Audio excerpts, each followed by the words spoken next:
ಮದುವೆಯಲ್ಲಿ ವಿಳಂಬವಾಗಲು ಕಾರಣಗಳು. ಸಪ್ತಸ್ಥಾನ ಸತಿ ಪತಿಗಳಿಗೆ ಸಂಬಂಧಪಟ್ಟ ಮನೆಯಾಗಿರುತ್ತದೆ. ಪಾಪಗ್ರಹಗಳಾದ ರಾಹುಕೇತು ಕುಜ ಶನಿ ಪ್ರವೇಶವಾಗಿದ್ದರೆ ಮದುವೆಯಲ್ಲಿ ವಿಳಂಬವಾಗುತ್ತದೆ.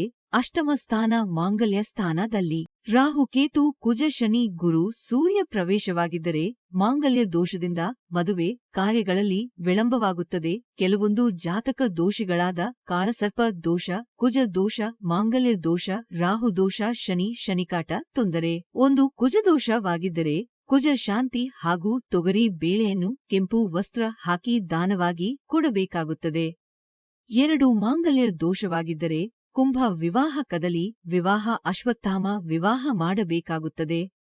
3 ಕಾಳಸರ್ಪ ದೋಷವಾಗಿದ್ದರೆ ಆಶ್ಲೇಷ ಬಲಿ ಸರ್ಪ ಶಾಂತಿ ಸರ್ಪ ಸಂಸ್ಕಾರ ಮಾಡಿ ಉದ್ದಿನಬೇಳೆ ಹುರುಳಿ ಕಾಳನ್ನು ಕೆಂಪು ವಸ್ತುದ ಜೊತೆಗೆ ದಾನವಾಗಿ ಕೊಡಬೇಕಾಗುತ್ತದೆ. 4 ಶನಿ ದೋಷವಿದ್ದಾಗ ಶನಿಶಾಂತಿ ಮಾಡಿಸಬೇಕಾಗುತ್ತದೆ. ಕರಿ ಎಳ್ಳನ್ನು ದಾನವಾಗಿ ಕೊಡಬೇಕು. ಇದನ್ನು ಮಾಡಿದಲ್ಲಿ ಬೇಗ ಕಂಕಣಬಲ ಕೂಡಿ ಬರುತ್ತದೆ. ವಾಟ್ಸ್ಆಪ್